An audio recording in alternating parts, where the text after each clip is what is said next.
Olá, amigos, sejam bem-vindos a mais um vídeo do meu canal. Eu sou Lucas Knaip e vamos falar sobre o Mundial de Clubes. A final está definida: Paris Saint-Germain contra o Chelsea. O PSG atropelou e não teve piedade do Real Madrid. É um mata-mata magnífico do PSG, né? 4-0 contra a Inter Miami, 2-0 contra o Bayern, 4-0 contra o Real Madrid. O perigo de verdade foi o jogo contra o Bayern, porque chegou a ter 1 a menos e até 2 a menos em certo ponto do jogo, mas mesmo assim marcou, né?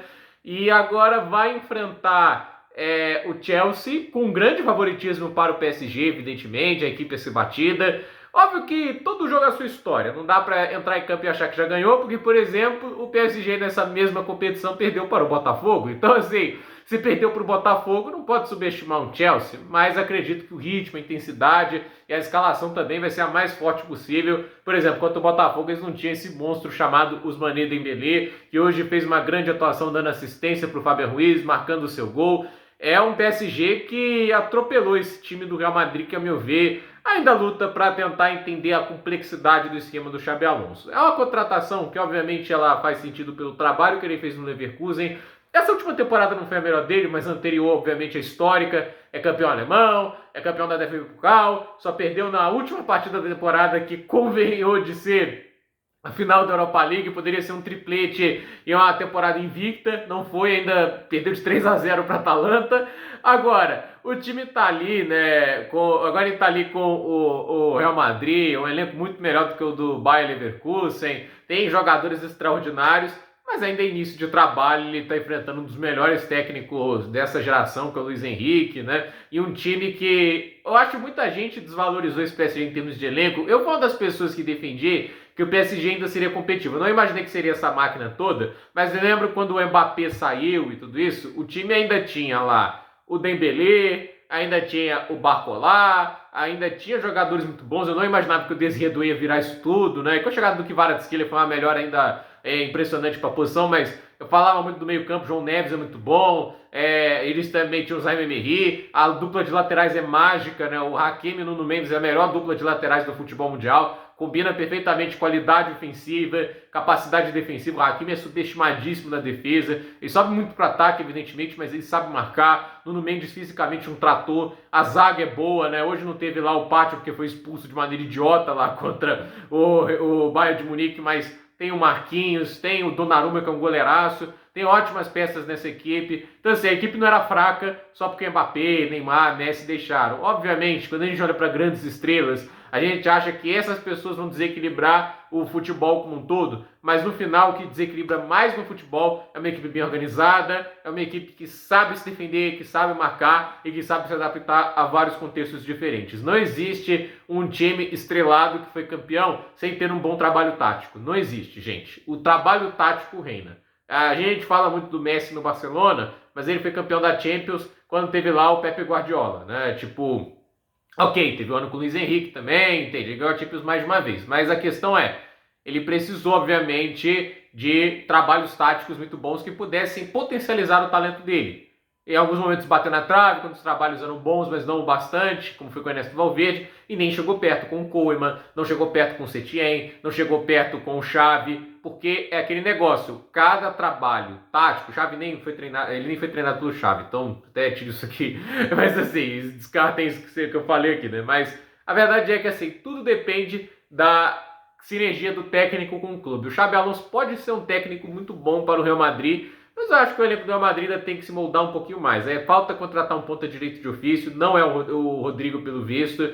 Eu acho que assim, a maneira que o time está sendo montada, né, vai ter que contratar um ala pelo lado esquerdo, pode ser o Trent ali, vai ter que ter mais zagueiros. É uma maneira muito diferente de jogar que o Real Madrid vai ter nas mãos do Xabi Alonso. Eu acho necessária porque o trabalho do Carlo Ancelotti chegou realmente a um nível de desgaste ali que acabou não dando bons resultados, né? Óbvio que tem muito culpa também do Florentino, que não deu outros reforços necessários, mas é a maneira que o Real Madrid opera e vamos ver o que o Xabi Alonso faz. É um cara que tem identificação com o clube, já uma lenda do clube como jogador, pode ser como técnico também, mas hoje mostrou que o time não estava pronto. Contra o Dortmund já tinha mostrado fragilidades defensivas que eram preocupantes para esse jogo e hoje elas machucaram muito. O Asensio péssimo no jogo, não sei porque o Asensio recebe ali tantos créditos às vezes da torcida, ele é fraquíssimo. O Rudiger jogou mal hoje, a defesa do Real Madrid como um todo muito mal, o Trent Alexander-Arnold é um ótimo jogador, mas defensivamente ele não vai aguentar um Kvaratskhelia, né? De jeito nenhum, não vai. Ele já na Premier League sofria com os pontas de lá, imagina com que talvez hoje seja o melhor ponta esquerda da atualidade, que é o Kvaratskhelia, né? Tipo, por momento é ele, né? Eu sei que muita gente vai falar do Vini Júnior e tudo isso, mas hoje, assim, o Kvaratskhelia fez uma atuação fantástica, o Vinícius Júnior, ok, o PSG dominou o jogo, mas pareceu quase nada na partida, o Mbappé também não, tipo, uma partida do Real Madrid para se esquecer. No final, o melhor jogador do Real Madrid é o cara que evita de ser mais gols que o Courtois. O Courtois catou bem, mas é isso que dá pra falar, ele catou bem e ainda assim tomou 4 gols, do que adianta, né? Tipo, só evitou um vexame maior. Real Madrid volta pra Espanha. Eu acho que lá eles têm que, obviamente, entender que esse jogo mostra que tem muita coisa para ajustar, muita coisa para evoluir. Nesse momento não dá para considerar o Real Madrid o grande favorito ao Campeonato Espanhol, porque tem lá o Barcelona do Hansi Flick, é um trabalho mais estabelecido, é uma equipe que jogou muito mais futebol na temporada passada. Pode ser que a falta de reforços atrapalhe o Barcelona, mas essa base do time campeão ainda está lá. Então, assim, vamos ver o que o Real Madrid ainda faz no mercado, se ainda vão contratar mais alguém. Eu acho que às vezes é necessário você investir um pouco mais, ainda mais quando você está trazendo um técnico com ideias novas, e é ver aí o que o PSG faz nessa decisão. O Chelsea, a gente sabe que muita gente vai falar, se o Real Madrid perdeu, qual é a chance do Chelsea? O Botafogo ganhou do PSG, por que não o Chelsea, né? O Chelsea tem talento, eu acho que o meio-campo do Real Madrid hoje, né, não deu trabalho algum ao do PSG, e eu acho que o Chelsea tem um dos melhores meio-campos do mundo, com o Enzo Fernandes e o Moisés Caicedo. Se eles vão conseguir entrar no jogo, como eles entraram, por exemplo, no mata-mata até agora, que fizeram um ótimo trabalho, eu não sei. O que pesa contra o Chelsea é um time muito mais jovem e mais imaturo ainda. Eu acho que comparado ao PSG, que me parece muito mais pronto, né? Mescla também boas doses de experiência, o próprio Dembélé já não é mais uma criança, já tem quase, acho que, 28 anos, o Marquinhos também é bem veterano, e assim, o Chelsea tem jogadores de qualidade assim, no time, João Pedro está jogando muito bem, não pode ser descartado, a gente tem o Pedro Neto em grande fase, o Cole Palmer é um jogador que é diferenciado, pode participar desse jogo, e assim, o meio campo, como eu disse, é a grande qualidade do Chelsea, porque tem Enzo Fernandes, Moisés Caicedo, tem o Andrei Santos que está jogando uma barbaridade nos momentos que é acionado, fez uma partida fantástica contra o Palmeiras. A gente tem também ali o Romeu Lavia, esse está machucado o tempo todo, não sei se vai aparecer lá na final. E na defesa o Chelsea tem o Cucurella, deve usar o Reece James na decisão, até porque foi bem preservado durante a competição e tem que jogar na final. E a zaga, assim, eu não acho ela ruim não. Chalobah e Colwill, para mim, deveria ser a zaga titular. Tem o Tosinho Darabioui, mas estão jogando bem. A grande bandeira vermelha para mim do Chelsea é o goleiro. Eu acho que é aí que mora o perigo, porque o Chelsea tem o Robert Sanchez.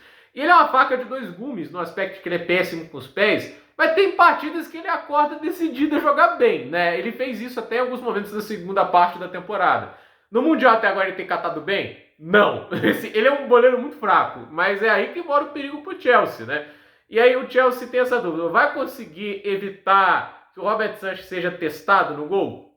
Eu acho que não. Eu acho que é aí que mora o perigo maior pro Chelsea, mas é um jogo perigoso em transição, o Chelsea tem jogadores muito rápidos, o Chelsea tem jogadores ali que são capazes de armar contra-ataque rapidamente, tem qualidade de passe nos pés, tanto do Caicedo e principalmente do Enzo Fernandes. O Enzo Fernandes tem uma capacidade de passes longos e de visão de jogo que não pode ser subestimada. O Chelsea, inclusive, é o time que deve ter marcado mais gols em transição nesse Mundial de Clubes. Quanto o Benfica deu uma aula de transição naquele segundo tempo. A mesma coisa dá para se dizer também no jogo contra o Palmeiras, no Palmeiras não, contra o Fluminense, o contra-ataque ali que fez o segundo gol foi realmente muito bem feito. Então, é aquele negócio, tem boas opções. É um time que, assim, pela qualidade que tem, você não pode entrar em campo de salto alto. Porque é aquele negócio, é um time que tem peças e tem jogadores que podem sim nivelar esse jogo, que podem complicar a vida. O PSG é o melhor time da Europa no momento? É, mas isso não impediu eles de perderem para o Estrasburgo, não impediu eles de perder para o Botafogo, eles perderam jogos nessa temporada. Então, assim, não pensem que algum time é imbatível porque ninguém é. E é uma final. Tensão, emoção. E eu acho que assim, o Chelsea pode ter o problema de estar na final com um elenco que talvez não seja tão testado para isso, mas é o franco atirador também. É o time que tem menos responsabilidade de ganhar no aspecto de que do outro lado vem o campeão de tudo e obviamente ali é o time que vai ter um pouquinho mais de pressão, mas acho que isso não tem afetado eles visto que eles são o campeão de tudo. Então é ver o que vai acontecer. Tomara que seja um grande jogo de futebol, tomara que a gente seja brindado ali com uma boa final, até porque a competição até agora ela é bem interessante, vamos ser sinceros. É aquele negócio, era difícil a competição dar muito errado porque traz elementos que a gente não está acostumado a ver no futebol. Ver tantos jogos de brasileiros contra o europeu foi um negócio fantástico.